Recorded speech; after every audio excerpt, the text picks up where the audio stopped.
Welcome to the Veil of Truth, your gateway to uncovering hidden insights and illuminating mysteries. I'm thrilled you've joined our global community. Whether you're watching from a bustling city skyline or a quiet countryside, we're glad you're here. Globe showing Europe, Africa, so tell me, where are you tuning in from today? Chapter 1, The Match That Never Finished. The sun sat kindly over Ashfield College, casting a mellow, golden glow over the sprawling sports field. It was one of those afternoons that seemed made for youth, the faint chill of autumn in the air, the smell of freshly cut grass, the sound of laughter carrying far across open space. Banners fluttered on temporary poles, and a light breeze rippled across the rows of wooden benches set up along the edge of the badminton courts. It was sports day, and the college was determined to appear at its best. Parents, old students, and local guests had been invited to attend, and a certain pride was taken in the fact that among those honored visitors was a small, carefully dressed Belgian gentleman with a magnificent moustache.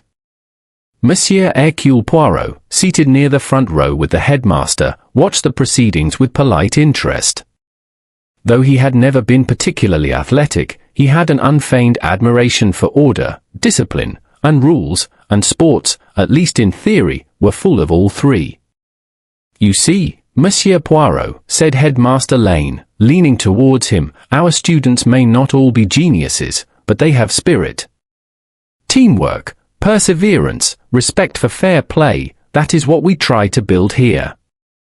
Poirot inclined his head. "It is admirable, monsieur. Though in every contest, you will find the little rivalries, the jealousies, the ambitions, n'est-ce pas? They can be as fierce as any battle." The headmaster laughed. "Oh, certainly. You will observe an excellent demonstration of that in the men's badminton final. Our two finest players. They take this rather seriously." Poirot turned his gaze to the marked-out badminton court nearest them. The ground was a neat rectangle of compacted clay, the lines carefully chalked, the net stretched taut and even. On one side stood Alan Carter, tall, lean, and self-assured, his dark hair neatly combed, his white sports kit immaculate. He moved with confidence, warming up by practicing short, precise strokes, the shuttlecock singing lightly as it bounced off his racket. On the opposite side was James Felton, only slightly shorter, broader in the shoulders, with a quieter expression. His blonde hair fell untidily across his forehead, and his kit, though clean, looked a little less pristine. He stretched his arms methodically and rolled his shoulders as though steeling himself. "They are rivals?" Poirot asked gently. "Since first year," the headmaster replied. "Both brilliant. Both competitive. Alan is more charming, more popular. James, more serious, I would say. The two of them have spent years trying to outdo each other, in sports, in exams, even in student politics. The final today is a sort of tradition now." Poirot watched as the stands filled in earnest. Students clustered in groups, shouting encouragement or teasing one another. A few waved small, improvised signs with the names Alan or James scrawled on them in thick marker pen. Teachers stood to one side, some chatting, others watching with more reserved interest. Closer to the court, on the sideline, Poirot noted a young woman standing with her arms folded, Clara Winters. She was slim, with dark eyes that followed Alan's every move. Her face, however, was not full of carefree anticipation. There was a tension there, a tightness around the mouth. Beside her, fiddling absently with a wristband, was Tobias Grant, a pale young man with spectacles slightly askew. He looked restless, constantly shifting his weight from one foot to the other. Presiding over the match preparations, clipboard in hand and whistle around her neck, was Sophie Hale, the college's sports officer. She barked punctual instructions with an air of discipline. "Warm-up is nearly over. Players, ready positions in 2 minutes." Poirot's eyes took in all these details without haste. He did not yet know that any of them were important. But his habit was always to look, to notice, and to store away. The umpire's chair was set at the side of the court. Sophie climbed up, adjusting her clipboard and checking the score paddles. The shuttlecocks lay in a small metal tube beside the chair, along with 2 spare rackets placed neatly on a stand. "What a charming scene," Poirot said quietly, almost to himself. The youth, the competition, the little dramas of the heart. The whistle shrilled. "Final match," Sophie called out clearly. Alan Carter versus James Felton. Best of 3 games. Players, ready. A hush fell over the immediate crowd as the 2 young men met at the net, shook hands briskly, and exchanged perfunctory smiles. Poirot, watching closely, saw that James's smile did not quite reach his eyes. The first game began with a swift rally. Alan served cleanly, sending the shuttlecock sailing across the net with effortless grace. James returned with a sharp, low shot to the corner. The crowd reacted with a murmur of appreciation. The pace quickly grew intense, short, quick steps, sharp breaths, the light thwack of the shuttlecock as it zipped back and forth. "Alan always starts aggressively," one student whispered behind Poirot. "James usually takes a bit to warm up." As the game progressed, Alan took an early lead. 7-3, then 11-5. He moved with apparent ease, his strokes precise. But watching more carefully, Poirot noticed something small and curious. Alan, after every few points, flexed his fingers slightly as he changed his grip on the racket.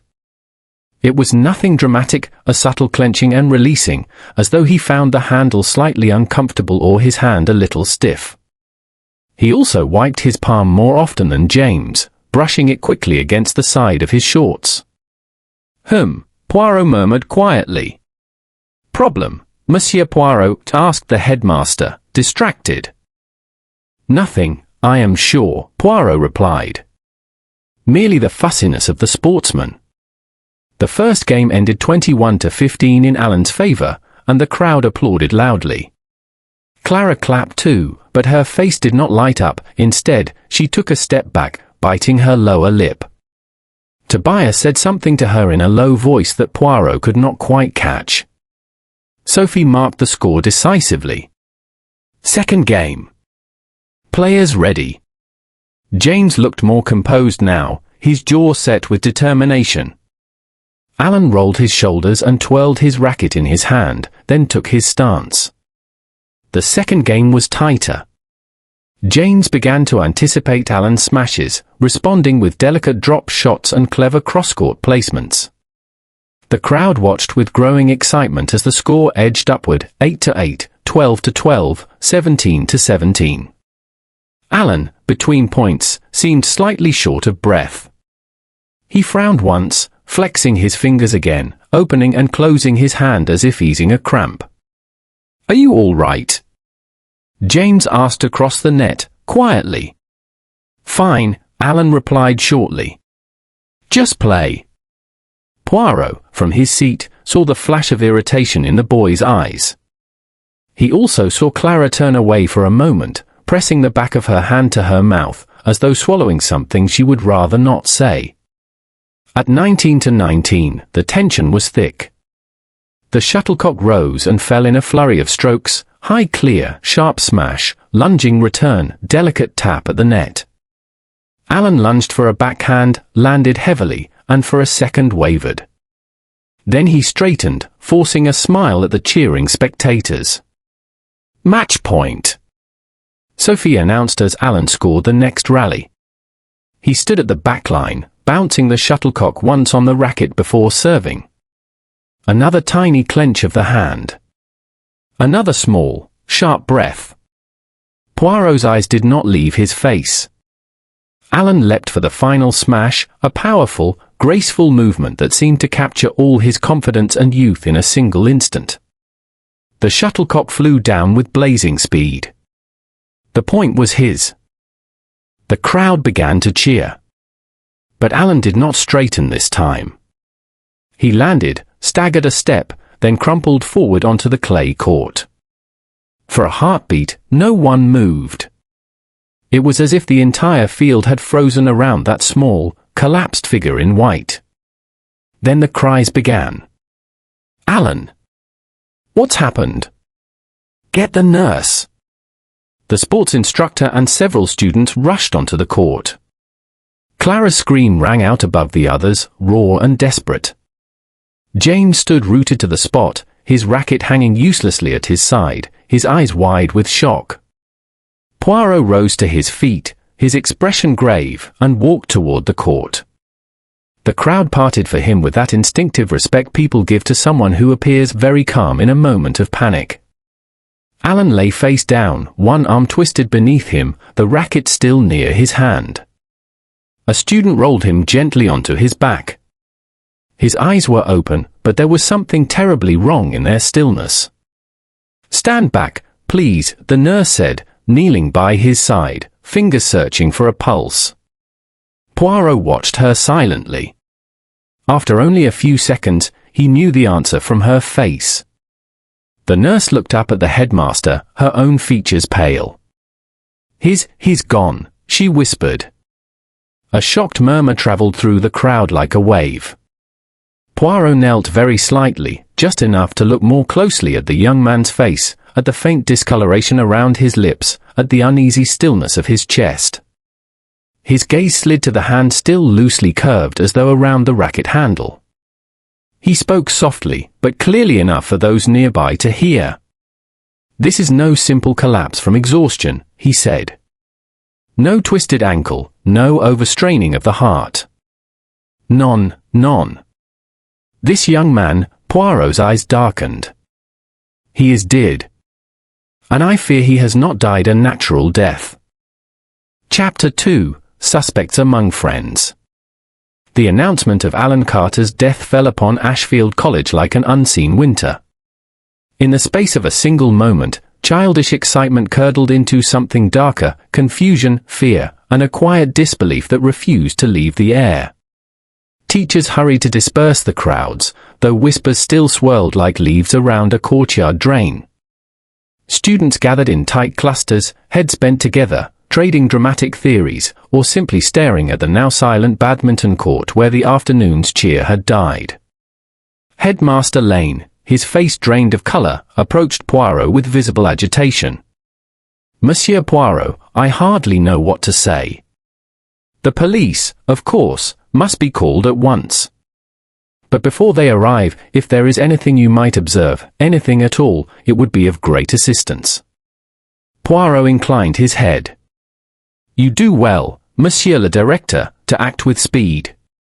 For in such moments, people speak freely, before fear and caution close their mouths." The headmaster swallowed. "We shall go to my office. You will have space there to speak with the boys, acquaintances."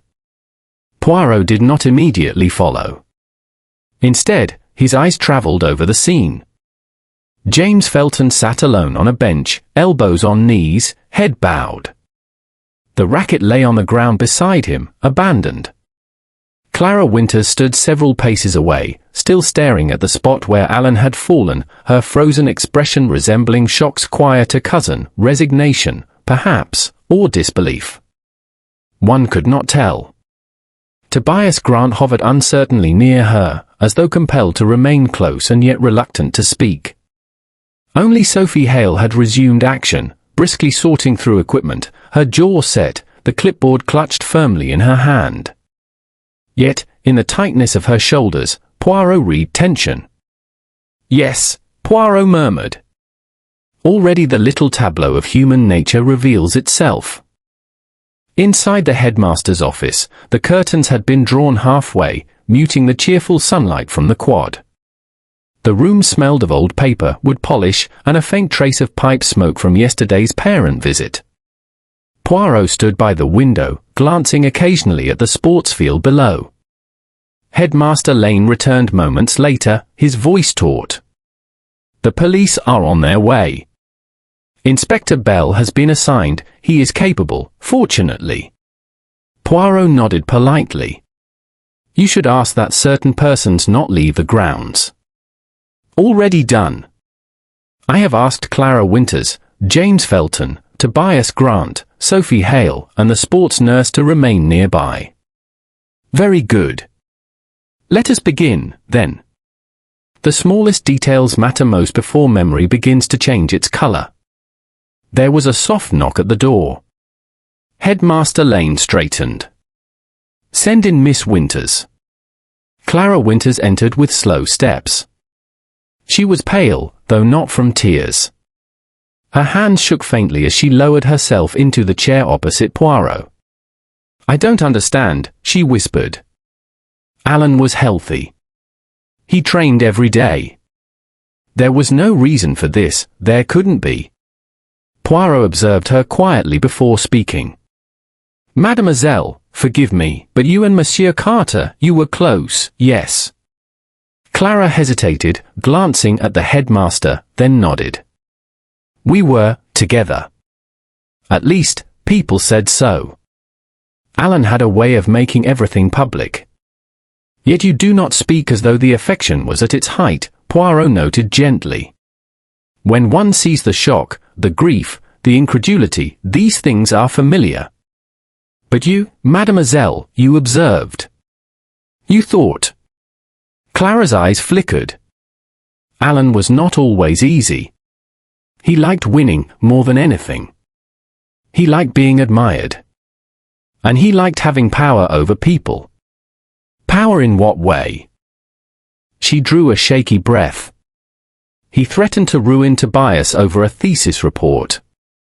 He discovered that Tobias had reused some older research without declaring it. Alan thought it was amusing to hold such things over someone's head.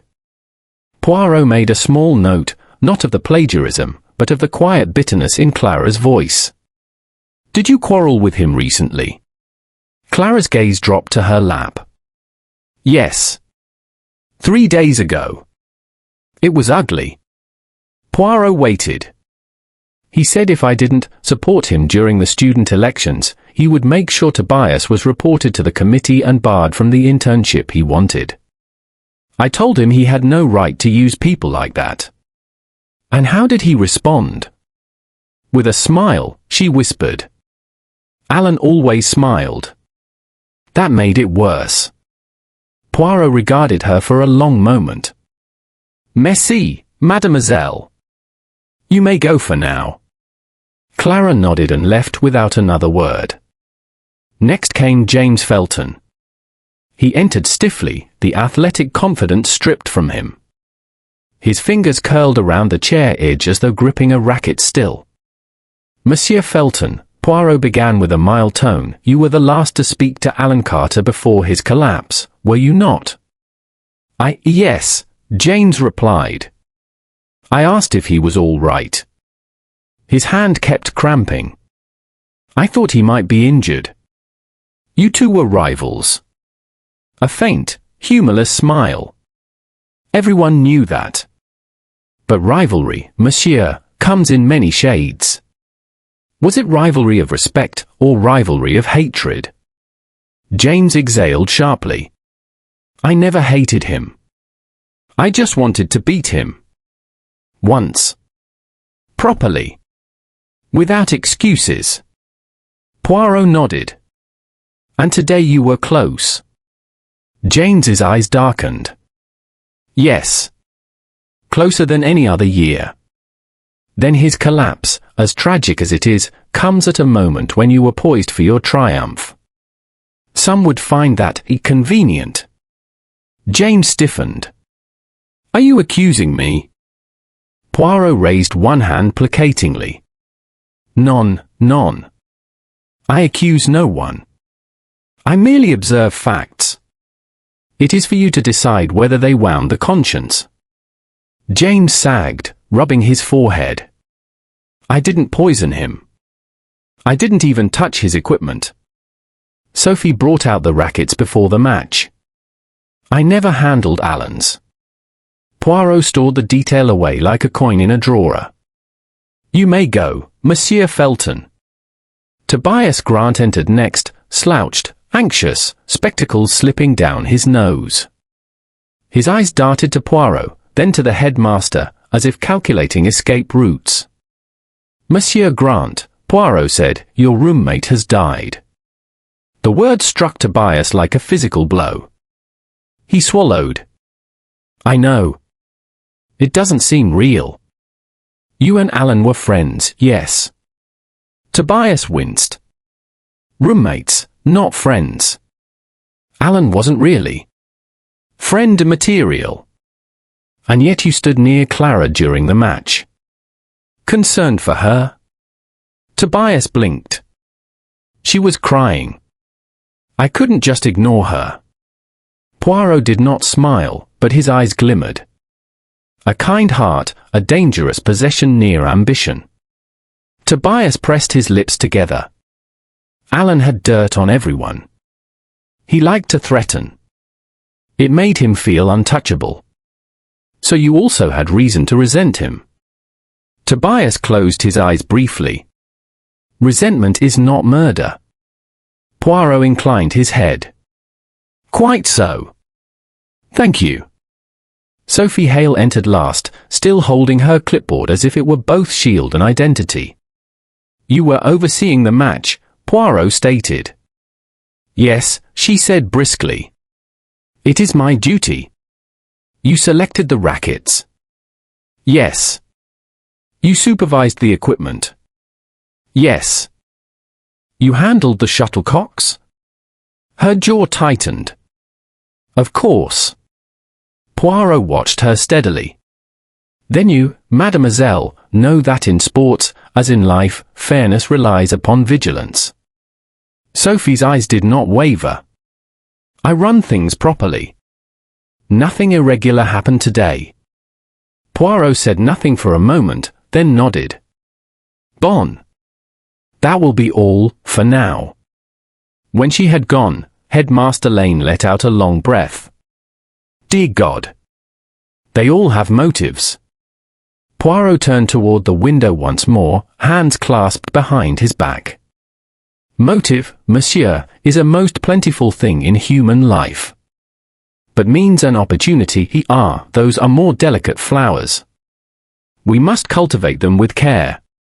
Outside, the badminton court lay still, chalk lines untouched, net swaying gently in the breeze, the scene of a game that had ended far too soon. Chapter 3, A Troubling Detail. Inspector Bell arrived 20 minutes later, announced by the sound of hurried footsteps in the corridor and a terse knock at the headmaster's office door. A tall, well-built man with a heavy moustache and the air of someone accustomed to being in command, he entered briskly, surveying the room with sharp eyes. Lane, he said by way of greeting, shaking the headmaster's hand. Then his gaze fell upon Poirot, and his expression shifted to something resembling professional respect. Monsieur Poirot. They told me you were here. I dare say this situation has improved considerably. Poirot bowed slightly. It is always a pleasure, Inspector. Though I wish that we met under more agreeable circumstances. Young death is a tragedy, yes? And the young death by foul play, that is another thing entirely. Inspector Bell cleared his throat. Right. Well, let's get this properly seen to. He turned to the headmaster. The grounds are secured. No one is leaving until we have the scene examined and statements taken. Headmaster Lane nodded grimly. Anything you need, Inspector. Bell then gestured toward Poirot. I assume you've already spoken to the key parties. Poirot smiled modestly. Only informally. The little introductions, you understand. We have motives aplenty, jealousy, ambition, resentment of various kinds. But as yet we have no means. Bell rubbed his jaw. Means. Always the elusive part. Poirot's eyes twinkled. Not so elusive if one looks with care. The group moved from the office toward the badminton court. The medical examiner had already removed Alan Carter's body and taken it for preliminary evaluation. Only the chalk outlines of his position remained, stark against the clay surface. The sunlight no longer felt warm, Instead, it illuminated the court with an almost clinical clarity, revealing details that earlier had been swallowed by the excitement of the crowd. Inspector Bell walked the perimeter first, hands clasped behind his back, taking in positions, traces, scuff marks on the clay. Poirot, however, did not begin with the edges. He walked straight toward the center, near the service line, where Alan had collapsed. He knelt gracefully, fingertips hovering just above the dust without touching it. His eyes moved swiftly, not searching for the obvious, but for what the obvious concealed. He examined the scuff of Alan's final landing, the way the clay had shifted under his shoes, the angle of the racket's fall. Then his attention moved further, to a separate detail, small, almost banal, yet out of place. He straightened slightly, peering toward the sideline equipment table. "Inspector," Poirot called softly. Bell approached. "What is it?" Poirot pointed. "Observe, if you will, the rackets."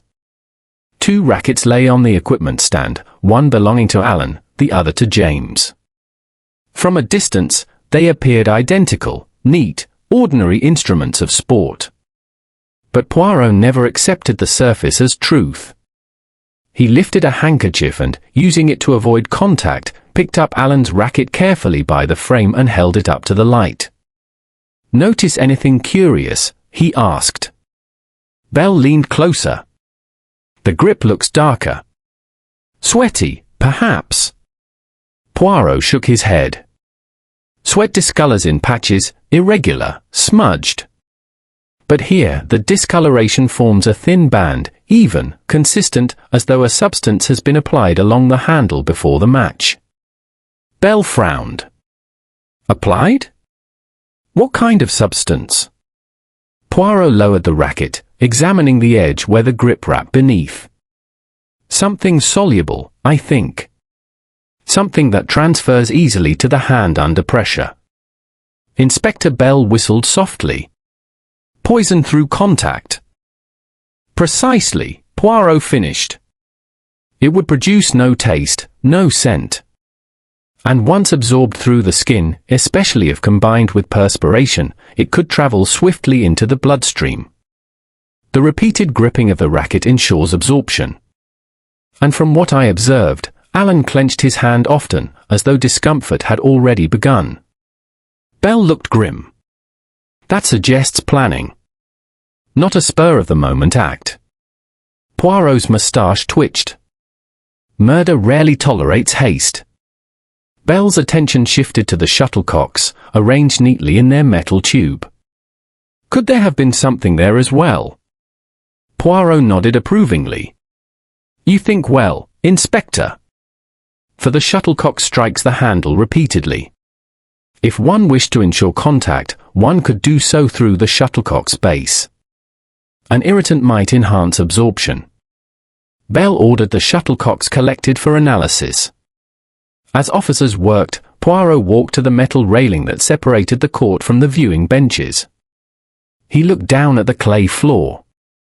A small scatter of white chalk dust lingered near the sideline, stirred by hurried footsteps earlier. Nearby, faint footprints crossed from the equipment shed to the court. Poirot gestured toward them. From the equipment shed, to deliver the rackets. Someone fetched them. Not Alan, nor James. Inspector Bell nodded. "We'll need to determine who handled equipment before the match." "That, Inspector," Poirot said softly, "will narrow the field considerably." The equipment shed itself sat only 10 paces from the court, a small wooden structure whose shelves were meticulously arranged. Inside were rackets, nets, spare strings, tins of shuttlecocks, cans of grip resin, wristbands, tape, chalk, and cleaning agents. Poirot's eye scanned the shelves. Order appealed to him, but order also revealed disruption. One small bottle on the highest shelf drew his attention. Its label read, "Grip Enhancer, Professional Resin." A harmless item, normally. But beneath the neat label, a newer chemical scent lingered. Poirot removed the bottle gently, holding it to the light. "It is not what the label promises," he murmured. It was not resin at all. Inspector Bell joined him. "What is that?" "I cannot yet say. But it is not resin, nor anything sold for sports." Poirot noticed something further. The cap was crusted with a dried residue, faintly tinted. Poirot touched none of it. He merely observed. "The one who prepared the racket had time, Inspector," Poirot said. "This was not applied in haste." Bell exhaled. "Which means premeditation. Someone intended Alan Carter to die, and die today." Poirot nodded. "But why during the match?" "That choice is instructive. With such a method, there is no need to approach the victim afterward. The crowd sees merely a collapse. Young athletes fall, do they not? Heat, dehydration, the overexertion, these produce no suspicion." Poirot's eyes hardened slightly. This murderer hoped for a death so natural it would pass uninvestigated. Inspector Bell studied him. But it did not. Poirot placed the bottle gently on the table. "None, Inspector. Because fate is kind to the truth today." Outside, students were being questioned individually. Some cried, others speculated, still others simply stared at the ground as if demanding it explain death to them. Poirot rejoined Inspector Bell near the benches as they reviewed initial reports. None had seen anyone tamper with equipment. None had noticed unusual behavior. None had thought Alan's earlier hand-clenching meant anything at all. Poirot listened to each statement with serene patience until the final question was asked. Then he tapped his finger lightly against the railing. "So," Poirot said softly, "we have 3 things of note." Inspector Bell read his notebook. 1. The poison was administered through the racket handle. 2. Bell added, "The shuttlecock may have aided absorption, we'll confirm with the lab." And 3. Poirot concluded, the equipment was handled before the match. Meaning the murderer had both planning and opportunity. Poirot fell silent for a moment, his gaze sliding across the quad where Clara Winters sat alone on a bench, staring at her hands, where James Felton paced, as though caged, where Tobias Grant hovered on the edge of the path, nervous and pale, and where Sophie Hale stood by the shed door, clipboard held against her chest like armor. "Now," Poirot murmured, "we must discover the why, Inspector. For that tells us who." Bell pocketed his notebook. "You have suspects in mind already?" Poirot's moustache curved upwards. "But of course." Chapter 4. I Motives take shape. The remainder of the afternoon passed beneath a blanket of subdued tension. The chatter from earlier, lively, competitive, full of the usual youthful arrogance, had vanished entirely. In its place came whispers spoken behind cupped hands, sideways glances, and the perpetual question that gnawed at every mind. How could a badminton match end in murder? Inspector Bell ordered the students to assemble in the college dining hall until further notice, where teachers circulated with tea and attempts at reassurance. Poirot declined both tea and reassurance, preferring instead to walk the ground slowly with his cane tapping the paving stones in a soft rhythm. To his mind, the setting of the murder was as much a participant in the crime as any of the suspects. He paused near the court, watching as an officer photographed the equipment. The rackets, the shuttlecocks, the chalk, the benches, all now sealed off behind thin rope that fluttered faintly in the breeze. "Sports," Poirot murmured, "is the battle disguised as play. And battle always reveals the truth about ambition." He turned away and made his way toward the dining hall. Inside, the atmosphere resembled the aftermath of a shipwreck more than that of a college event. Students sat in clusters, some pale and silent, others scribbling theories on napkins as though murder were an exam question. A few feigned bravado, though Poirot knew very well that the bravado was merely camouflage for fear. When Poirot entered, conversation dipped noticeably. His name carried weight even among those who had never expected to meet him. In young minds, the presence of a famous detective transformed the tragedy into a story, but stories, Poirot knew, cut deeper when one is living inside them. He made his way to a long table near the center, where Clara Winters sat with her arms crossed tightly, staring at the grain of the wood. Tobias Grant occupied the chair beside her, tapping nervously at his spectacles. Across from them, two girls whispered about James Felton, who stood by the far window staring out at the quad. Poirot seated himself beside Clara gently. "Mademoiselle," he said, "this is a time most difficult. You have my sympathies." Clara blinked, as though surfacing from deep water. "Thank you, Monsieur Poirot. I should feel something more, I suppose. Shock. Misery. But instead it is numbness. As if my mind refuses to believe it." "And yet you believe it quite enough to begin thinking," Poirot observed softly. Clara's eyes flickered. "Thinking?" Poirot smiled faintly. "You look not at the crowd, nor at the windows, nor at your hands, but at the table. Not seeing what is before you, but what is behind you. You are remembering." Clara swallowed. "Yes. I suppose I am." Poirot's voice remained low. "You told me earlier Alan was not always kind. Tell me, did he have enemies?" Clara gave a hollow laugh. "Alan collected enemies the way others collect trophies. He had to win everything: arguments, elections, women, scholarships. He didn't know how to lose, and so he made losing unbearable for others. And yet he was admired." "Oh yes," Clara said bitterly. "People admire confidence. They admire someone who makes life look easy. But they don't see the price others pay to make that illusion possible." Poirot nodded slightly. "The rivals?" "James, of course," Clara said. "Alan beat him at everything." "And Tobias?" "Tobias was terrified of him." Poirot glanced at Tobias, who blinked rapidly under the sudden attention. "I wasn't terrified," Tobias muttered defensively. "Just cautious. Alan could ruin a person with a conversation. He had a talent for discovering weaknesses." Clara continued, "And there is the internship. Alan and James were both shortlisted. Only one place. Alan bragged for weeks that the spot was his." Poirot tapped his cane lightly against the floor. "So ambition stands in one corner, and resentment in the other." "Something like that," Clara whispered. Poirot thanked them and rose.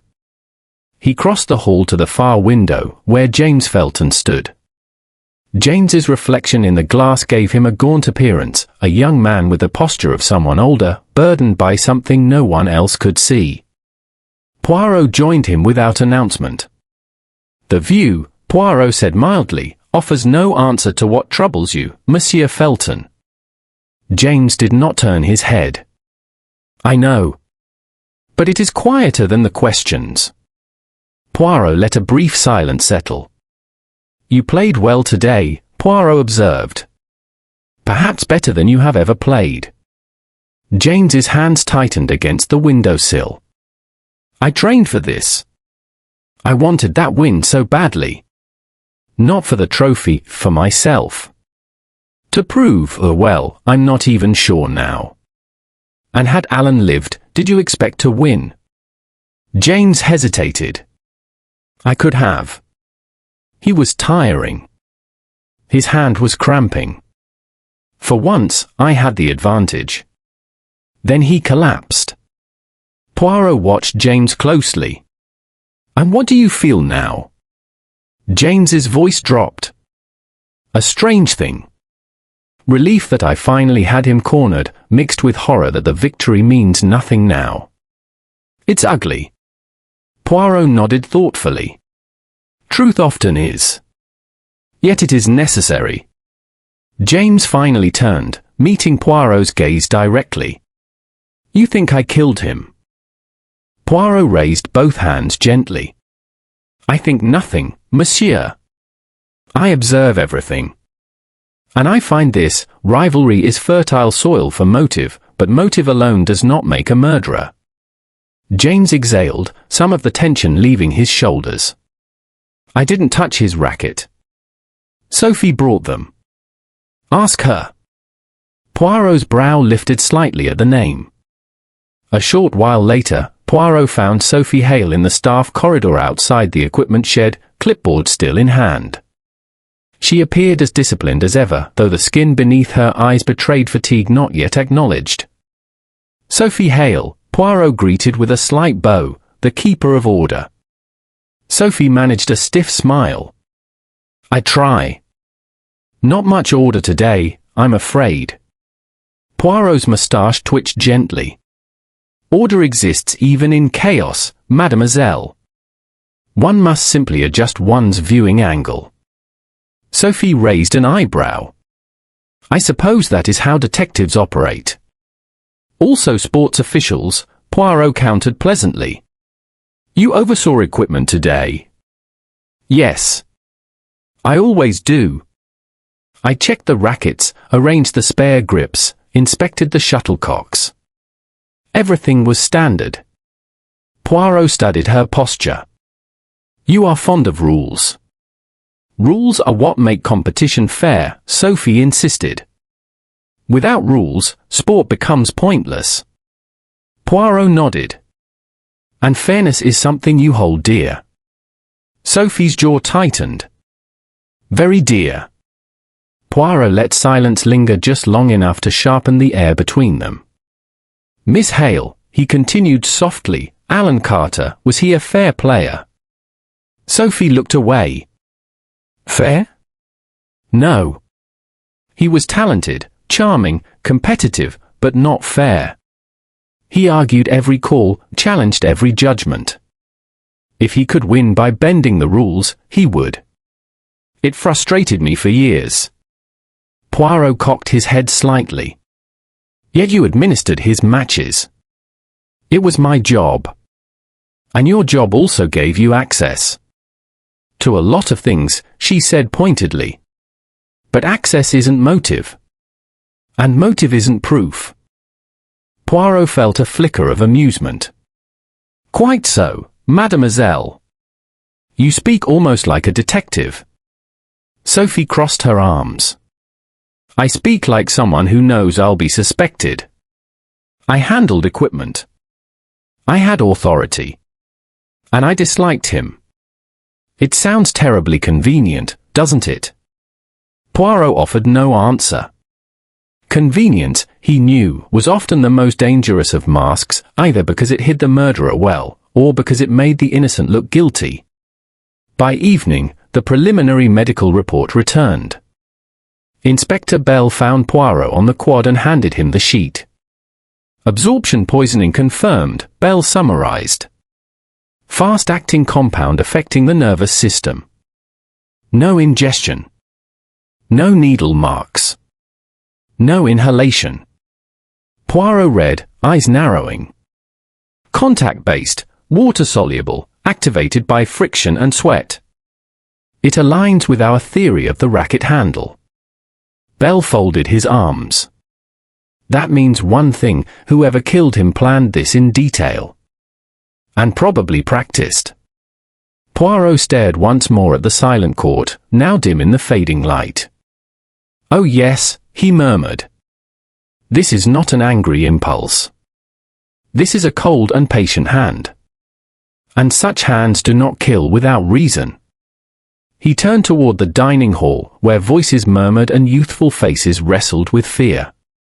Now, we must discover whose reason was strong enough.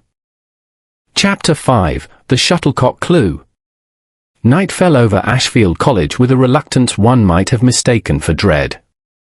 The lamps around the quad glowed weakly in the autumn air, leaves scraped across the stone paths in slow spirals, and the badminton court, once the center of laughter and cheers, lay silent under the dull yellow of a security lamp. Inside the administrative building, Poirot and Inspector Bell worked in a borrowed office, where the scent of ink and cold tea lingered. Papers lay spread across the desk in neat piles, the medical report, witness statements, equipment lists, and procedural notes. Poirot insisted on order, for chaos, he claimed, was the accomplice of false conclusions. Inspector Bell paced the length of the carpet, hands behind his back. So, Bell began, we know the poison entered through contact. No food, no injection, no gas. Clean and contained. Poirot nodded. So clean it was almost invisible. It is the elegance of the method that intrigues me. Whoever did this has knowledge of chemistry, of sports, and of human nature. Bell raised an eyebrow. Human nature. But of course. For the plan relies upon the victim's habits, that he would grip the racket firmly, that he would sweat, that he would not share his equipment once the match began. Poirot tapped his finger lightly against the desk. And there is more. It relies on timing. Had Alan died earlier, before the crowd's eyes were fixed on the game, suspicion might have been aroused. But at the climax, then the collapse becomes a tragedy of effort, not of malice. Bell's pacing slowed. Which suggests the killer understands sports psychology. Poirot smiled faintly. To kill a man, one must understand him first. He rose and walked to the window. The quad beyond was nearly empty, save for a single student hurrying back to the dormitory with books pressed to his chest. Poirot turned back. We must revisit the equipment. There lies our most important clue. The forensic officer soon returned with sealed bags containing the rackets and the shuttlecocks. Poirot had them placed on the table one by one, handling each only with gloved hands. The first racket, belonging to Alan, was the most telling. Poirot lifted it into the lamplight once more. The grip had darkened in an even band, not blotched irregularly. Poirot could almost imagine the murderer applying the substance with slow, methodical strokes, ensuring no gap remained. Inspector Bell examined the second racket, James's. Its grip showed no such discoloration. So only Alan's was tampered with, Bell murmured. Selective. Deliberate. Poirot nodded. The murderer required certainty. The wrong racket would have spoiled everything. He set the rackets aside and reached for the metal tube containing shuttlecocks. There were 6 of them, each sealed in a clear evidence bag. Poirot removed the bag containing the one used during the match. The shuttlecock's feathers were slightly frayed from play, the cork base lightly scuffed from repeated impact. But Poirot's eyes were drawn not to the feathers, but to the underside of the cork, where a faint residue clung, dull and nearly invisible. Poirot leaned forward. He murmured. The partner in crime. Bell glanced over his shoulder. Residue. Indeed. A compound introduced to assist the absorption. Something perhaps not harmful by itself, but when combined with the substance on the racket, a catalyst. Bell frowned. Why both? Why not just poison the racket? Poirot gestured elegantly with one hand. Because the killer wished to ensure speed. The medical report states that death followed within minutes. Absorption through the skin alone might be slower. But with friction, with impact, with perspiration, it is a certainty. Bell let out a low whistle. That level of planning, that's no amateur. Poirot nodded. And it speaks of motive not born from a passing quarrel. This was not a moment of rage, it was premeditation. Careful, patient, cold. The equipment shed became their next destination. Officers had already searched it superficially, but Poirot insisted on examining it himself. The shed smelled of varnish and athletic tape, its shelves tidy to the point of sterility. Everything was labelled: shuttles, resin, wristbands, spare strings, court chalk, cleaning cloths. The order was admirable, almost obsessive. Poirot's eye fell again upon the bottle he had noticed earlier. Grip enhancer, professional resin. He uncapped it with care. The scent that emerged was not that of pine resin or any sports resin Poirot was familiar with. It was sharper, chemical, almost metallic. Poirot replaced the cap. This bottle has been refilled. The label deceives. How curious.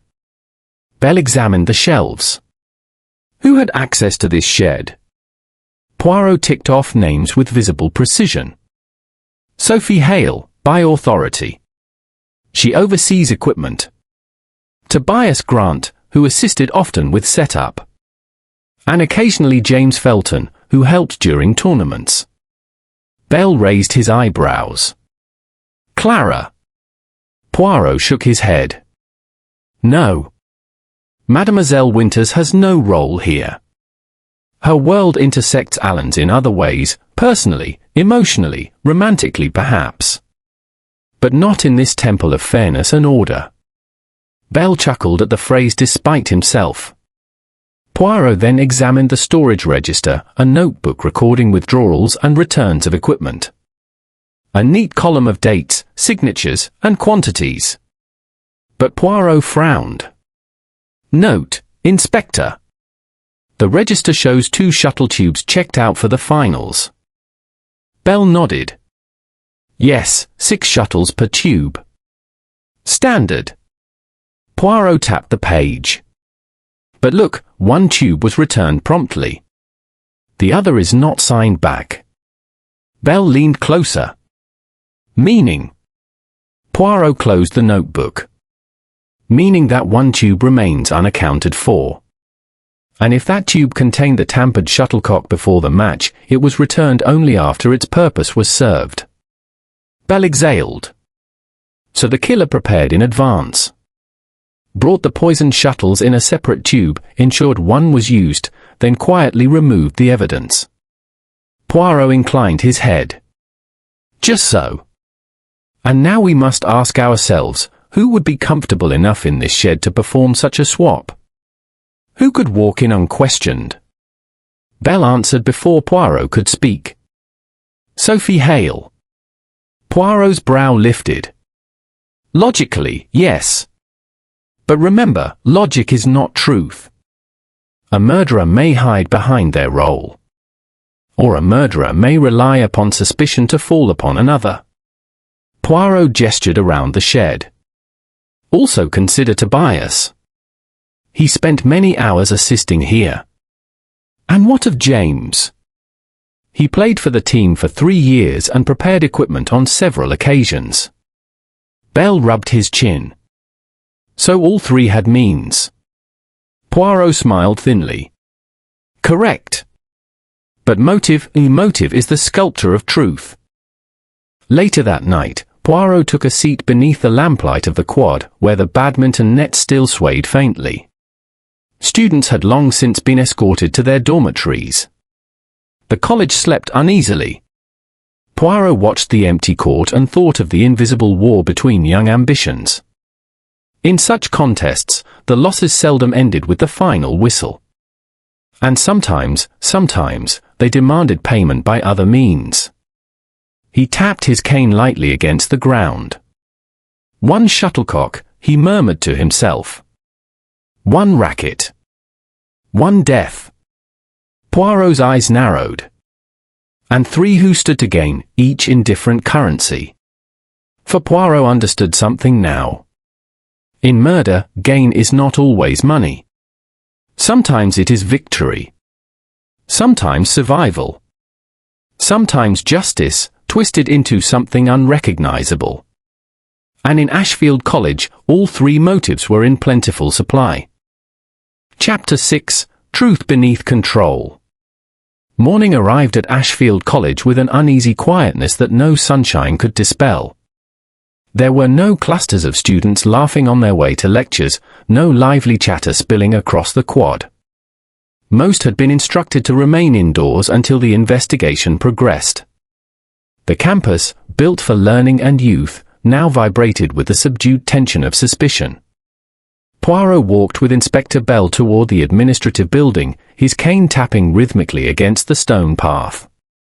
"We must now consider not only access and means, Inspector," Poirot said softly, "but control.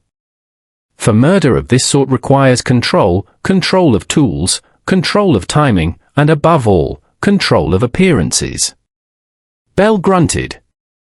"We've got our three most likely, Sophie Hale, Tobias Grant, and James Felton. All had access to the shed. All had reasons to dislike Alan Carter." Poirot nodded. "But dislike is not enough. We must look at how each interacts with control." Bell glanced sideways. "Control." Poirot stopped beside a bench, turning to face him. "Consider, Inspector, to tamper with equipment unnoticed, one must control the physical environment. To administer poison through contact during a match, one must control timing. To ensure suspicion falls elsewhere, one must control perception. Murder is not simply an act, it is a performance." Bell scratched his moustache. "So which of them enjoys controlling things?" Poirot smiled faintly. "We shall discover soon enough." Their first destination was the chemistry department, for the medical officer's report indicated the poison had been a compound that required knowledge beyond that of casual hobbyists. The department building smelled faintly of ethanol and disinfectant, a familiar academic scent. Inside the laboratory office, a bespectacled instructor awaited them, Dr. Merriweather, head of applied chemistry, a tidy man whose grey hair seemed arranged as precisely as the glassware behind him. Poirot greeted him with a polite bow. "Doctor, we are most grateful for your assistance." Merriweather nodded. "Inspector Bell sent the preliminary sample last night. Quite fascinating, though disturbing. The compound is contact absorbent and works quickly.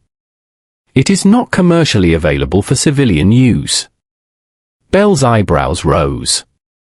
"So it has to be synthesized?" "In part, yes. The base is a solvent mixture. But the active agent, now that is clever. It resembles a modified organophosphate designed to disrupt neuromuscular function." Poirot's eyes gleamed. "Neuromuscular, meaning it would cause loss of control of the muscles." "Exactly. A person would experience cramping, then paralysis of respiration, followed by collapse. It would appear akin to sudden cardiac arrest to the untrained eye." Bell whistled. "Perfect for a sports event. A collapse looks natural." Merriweather continued, "Only someone with laboratory access, or advanced chemical knowledge, could have prepared it. It requires handling protocols and protective equipment." Poirot exchanged a glance with Bell. "Doctor," Poirot asked, "among the students, who is known for their excellence in chemistry?" Merriweather thought for a moment. "We have many, but Tobias Grant stands out. Bright boy, somewhat anxious. He has been assisting in the independent synthesis project for top students." Bell scribbled quickly. "So Tobias had the ability." Merriweather added, "So did Sophie Hale, once. Before she became sports officer, she studied applied chemistry for 2 years. Very detail-oriented. But she switched programs." Poirot's eyes narrowed. "Why did she switch?" Merriweather sighed. "She said she preferred rules to unpredictability. Chemistry, she once told me, had too many variables." Poirot found the statement extremely interesting. "And James Felton?"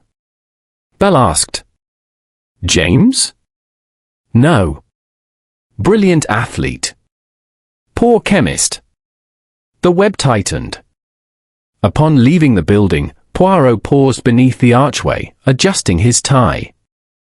"So now we know both Tobias and Sophie possess the knowledge, and Tobias certainly the facilities." Bell nodded. "And James doesn't. That weakens his profile." Poirot smiled thinly. "Or strengthens it, Inspector, if he found assistance." Rivalries make strange alliances. Bell opened his mouth to respond, but Poirot lifted a finger. Now we must speak to Tobias. They found Tobias in the library, hunched over a desk strewn with papers. His pen paused mid-sentence when the two men approached.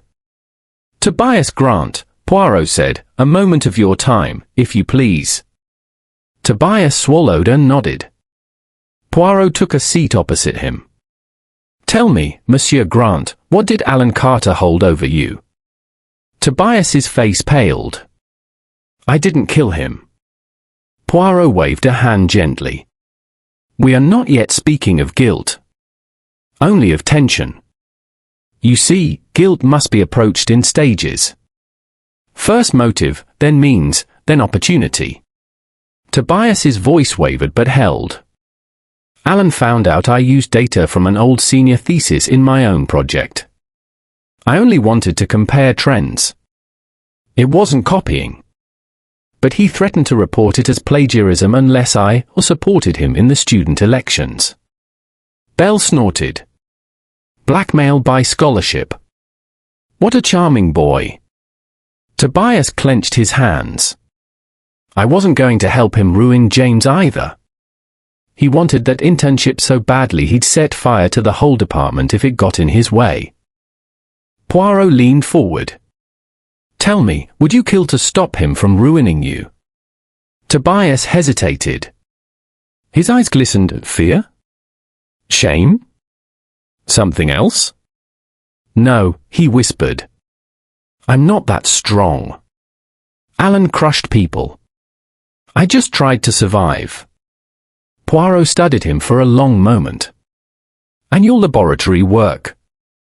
Poirot asked casually. Do you enjoy synthesis? Tobias stiffened. Who told you that? Poirot smiled. One learns things, monsieur.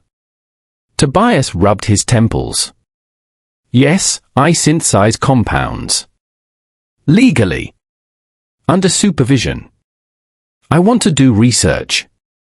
Poirot's voice softened. Research is noble. Poisoning, less so. Tobias shook his head vigorously. There's no way. I wouldn't even know how to apply something like that to a badminton racket. And Sophie never let anyone handle the equipment without record. Poirot blinked. Sophie kept such strict control. Oh yes, Tobias muttered. She runs the shed like a military base. She checks everything twice. Sometimes 3 times. Poirot's gaze sharpened. Control. Always control. Next, Poirot sought Sophie Hale. He found her outside the sports center, clipboard resting on her hip, supervising as officers finished cataloging equipment. Sophie Hale, Poirot greeted, a small question, if I may. Sophie turned, expression taut but composed. Did anyone access the shed before the match besides you? Sophie shook her head. I signed out the rackets. I checked the shuttles. Tobias assisted with chalking the courts, but he didn't handle equipment unsupervised. And James? He never entered before matches. He stayed on the court. Poirot nodded. Then tell me, did Alan ever supply his own rackets? Sophie's lips pressed tightly. Only once. And they were protested. Alan always wanted custom grips and tension. I disallowed it. Rules exist for fairness. Poirot took a slow breath. You disliked Alan's disregard for rules. Sophie's jaw set. I dislike anyone who thinks rules apply only to others. Poirot let silence sit between them. Control again. Finally he said, very softly, Miss Hale, what do you lose if fairness is compromised? Sophie's voice dropped to a whisper. Everything. By evening, Poirot and Bell sat once more at the quad's edge as dusk pooled in long shadows. So, Bell muttered, we have Tobias with the chemistry. Sophie with the control. James with the rivalry. Poirot nodded, tapping his cane. And all three with reason. Poirot looked out at the silent court. One of them wielded control not to maintain fairness, but to take life. He closed his eyes briefly, seeing the pieces align. But motive alone does not identify the hand. For that, Inspector, we must examine the one element no murderer can control. Bell raised his eyebrows. Which is? Poirot opened his eyes. Human emotion. It leaks through even the most perfect plans. And in Ashfield College, Poirot knew, emotion had already begun to crack the surface. Chapter 7, the final piece. The following morning carried with it a bitter wind, one that rattled the windows of Ashfield College and carried dry leaves across the quad in restless spirals. The badminton court remained cordoned off, a stark reminder of what had unfolded upon it. The students had grown quieter, more introspective, even the faculty moved as though beneath a shroud. Poirot, however, was already awake and walking when Inspector Bell arrived at the guest quarters. "You're out early," Bell remarked, falling into stride beside him. Poirot nodded politely. Sleep comes less easily when the mind is arranging its little grey cells. Murder is a puzzle with edges, Inspector. Once one has the frame, one begins to see the picture. Bell snorted. "If you already see it, then I'll consider myself behind as usual." Poirot smiled modestly. "I see parts of it. But a puzzle with one missing piece remains incomplete. Today, we shall find that piece." Their first stop was the sports center office, where the nurse from the match had agreed to speak further. A middle-aged woman with kind eyes and a brisk demeanor, she sat at her clinic desk reviewing her notes from the incident. "Thank you for speaking with us again," Bell began. "Of course," the nurse replied, though her forehead creased with worry. "I keep thinking perhaps I overlooked something, though I don't know what more I could have done." Poirot leaned forward slightly. "Mademoiselle, during the match, did you notice anything unusual about Monsieur Carter before his collapse? Any sign of distress, dizziness, nausea?" The nurse thought. "He was sweating, but that's not unusual. His finger seemed to twitch once or twice when I looked up from the score, but it seemed minor. And during the last rally his breathing looked odd, shallow, strained." Poirot nodded. "And after he fell?" "His muscles were rigid for a moment, then limp. It was fast. Too fast for most natural causes." "It aligns with the poison," Bell muttered. Poirot's brow furrowed lightly. "And his hands? How did they appear when you examined him?" The nurse hesitated. "Redness along the palm and between the fingers. I assumed abrasion from the racket grip." Poirot's eyes sharpened. "Merci, mademoiselle. You have been most helpful. Abrasion that occurs in such a pattern suggests reactive absorption. It tells us not only the means, but the exposure." "Reactive to what?" Bell asked quietly as they departed. Poirot tapped his cane against the floor. "To the catalyst in the shuttlecock base. The final assurance." They walked toward the dining hall next. Breakfast service had ended, leaving only a few students lingering with untouched toast or cold tea, more concerned with rumors than meals. Near the far corner sat James Felton, staring into a cup as though the answers to his woes might be found swirling at the bottom. Poirot approached him gently. "Monsieur Felton, may we join you?" James sighed. "I suppose so." Poirot took a seat. Inspector Bell remained standing, arms folded. "James," Poirot began softly, "when Alan collapsed, I observed your face. Shock, yes. Horror, naturally. But also, something like fear." James's head snapped up. "Fear? Are you accusing me again?" Poirot lifted a hand. Non, mon ami. I do not accuse. I inquire. What frightened you, I think, was not that Alan died, but that he died during your moment of triumph. For someone who lived so long in another's shadow, such timing is cruel, yes. James swallowed hard. You misunderstand, he murmured. I was frightened because it looked like I pushed him too far. Like I was to blame. Poirot studied him carefully. The shame was authentic, the despair, unmasked. And did you ever handle his racket? Poirot asked. James shook his head. Never. Sophie would have shouted at me. She hates when people touch equipment. Says it ruins her system. Poirot's moustache twitched upward slightly. System. Rules. Control. Poirot and Bell exchanged a glance. Then Poirot stood. Merci, James. You have helped more than you know. Next, they found Tobias Grant outside the chemistry building, smoking nervously next to a tree. His fingers trembled so badly the cigarette ash fell in uneven flecks. Poirot approached.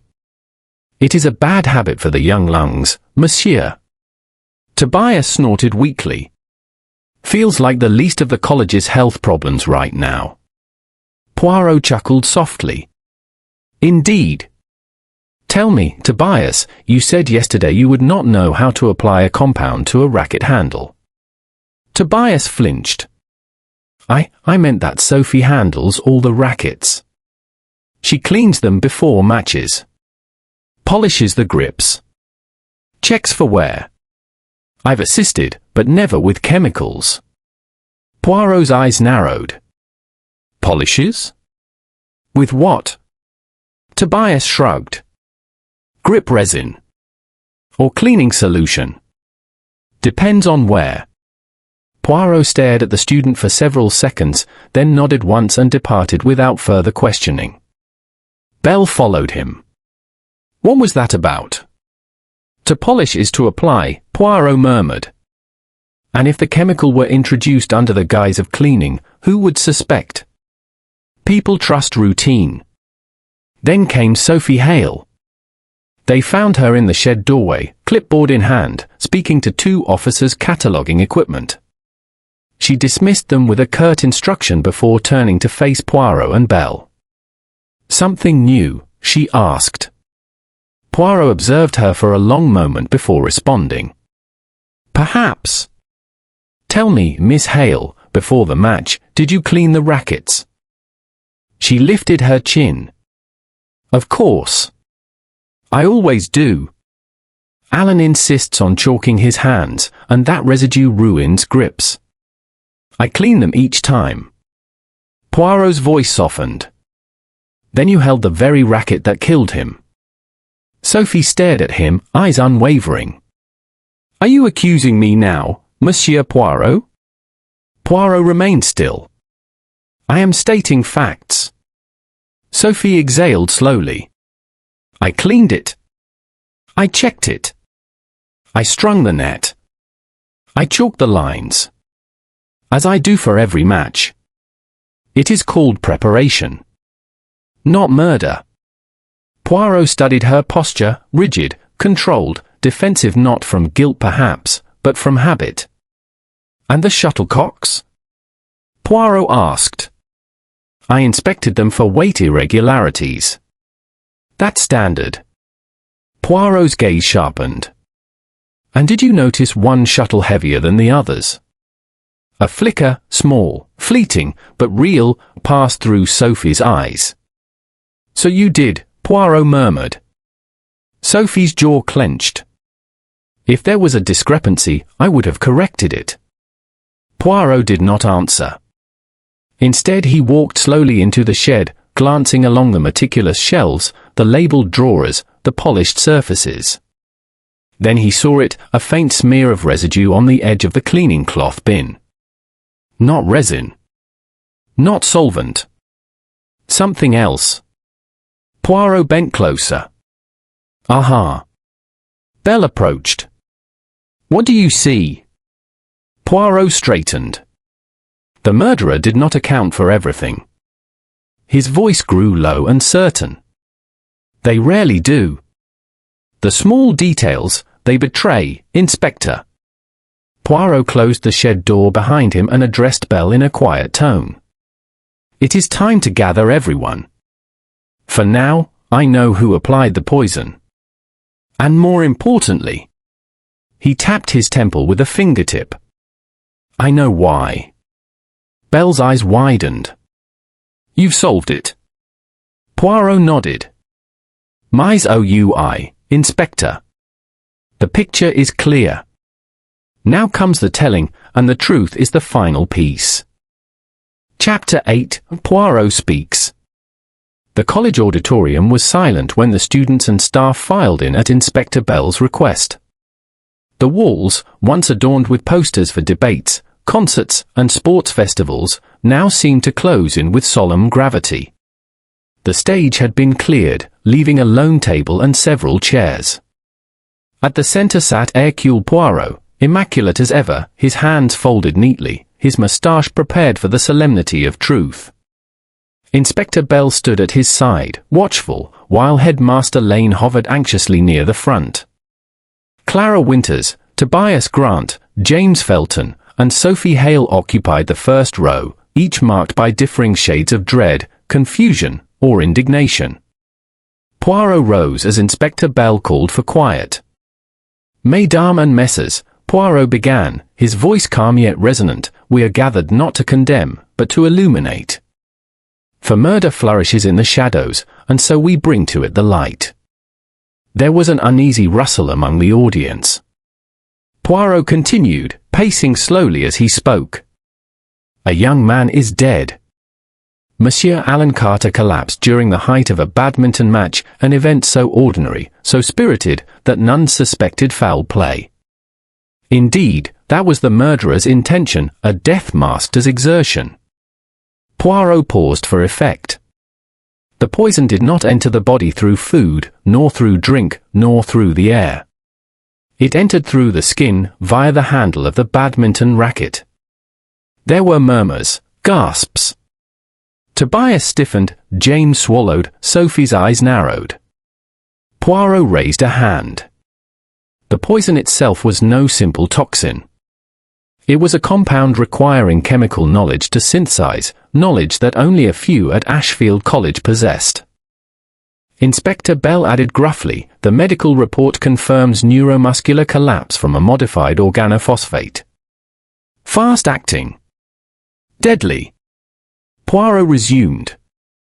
The handle was coated shortly before the match. But contact alone would not suffice for speed. So another element was introduced. Poirot reached into a small evidence bag and withdrew the used shuttlecock. In the base of the shuttlecock, a catalytic irritant had been applied. Each strike transferred micro-residue to the poisoned grip, accelerating absorption. Elegant planning, NSCE par. Even Bell, who rarely complimented murderers, grunted approval at the craftsmanship. Poirot's eye scanned the suspects. Thus, our murderer needed three things: access to the equipment, knowledge of chemistry, and motive strong enough to justify this cold design. Poirot turned toward Clara first. Mademoiselle Winters. You quarreled with Alan. He threatened to ruin Tobias, and to use you as a pawn in his ambition. But you lacked access to the shed, and the chemistry required frightens you. You are innocent. Clara sagged with silent relief. Poirot next faced James Felton. Monsieur Felton. You envied Alan's victories, his praise, his confidence. And yet envy is not murder. You did not handle the equipment, nor could you have prepared the compound. You are innocent. James let out a shaky exhale, his shoulders loosening. Poirot then approached Tobias Grant. Monsieur Grant, the chemistry points toward you. You possess the knowledge, the aptitude, and the access to laboratory materials. Tobias froze, color draining from his face. But, Poirot continued softly, you lack the one trait essential for this murder, control. You are a reactor, not a planner. Faced with Alan's threats, you endured, you bent, you retreated, you did not strike. And your nature, monsieur, is too anxious for such meticulous calm. You are innocent. Tobias collapsed into his seat, sobbing with relief so sudden and genuine it required no interpretation. All eyes now turned to Sophie Hale. Poirot did not prolong the tension. He did not relish cruelty. He simply faced her with the gravity truth demanded. Mademoiselle Hale, he said softly, you alone had all three, access, knowledge, and motive. Sophie's jaw tightened. That's absurd. I upheld the rules. Ask anyone. And that, Poirot replied, is exactly the heart of it. Poirot stepped closer, his voice lowering not in accusation, but in revelation. Alan Carter played without honor. He manipulated, he coerced, he ignored fairness. He cheated in spirit if not always in regulation. To someone who worships rules, who believes fairness is sacred, such a boy is an abomination. Sophie's eyes glistened, though with restrained fury rather than tears. Poirot continued. For 2 years you studied chemistry, until, as Dr. Merriweather says, you found the variables too unruly. You changed courses to sports administration, where rules are fixed, boundaries clear, and fairness achievable. In the shed, you replaced chaos with order, and you enforced that order with precision. Poirot gestured to the shed window visible beyond the auditorium door. The shed was your domain. No one moved equipment without your approval. No racket, no shuttlecock escaped your inspection. You cleaned them, polished them, adjusted them, controlled them. Poirot paused. And when Alan Carter threatened the integrity of the sport with his manipulation, his theatrics, his disregard for fairness, you saw not a boy, but a contamination of your world. And contamination must be removed. At last, Sophie spoke. Her voice was low, trembling with restrained emotion. He made a mockery of it, she whispered. Of the game. Of the code. He broke rules and laughed. And everyone let him. Poirot bowed his head slightly. So you corrected the imbalance. Inspector Bell stepped forward. Miss Hale, did you poison the racket? Sophie did not answer directly. Her eyes moved instead to the silent badminton court visible through the windows, the chalk lines, the net swaying faintly, the spot where Alan had fallen. When fairness dies, she said softly, everything dies. Poirot closed his eyes briefly, not in approval or disgust, but in recognition of a tragic truth, there are those who turn virtue into violence. Bell signaled his men. They stepped forward to place Sophie under arrest. Sophie did not fight. She placed her clipboard down gently on the seat beside her, as though concluding a shift rather than a life. As she was led out, Poirot returned to the center of the room. The game was meant to be fair, he said quietly. That was her motive. A twisted justice, born of order without compassion. Headmaster Lane, pale and shaken, whispered, My God, what do we tell the students? Poirot looked toward the court and answered. That fairness without mercy becomes tyranny. And that even in the pursuit of justice, one must remember to be human. With that, Poirot retrieved his hat and cane, adjusted his moustache with immaculate precision, and departed Ashfield College as the leaves rustled softly in the cold morning wind.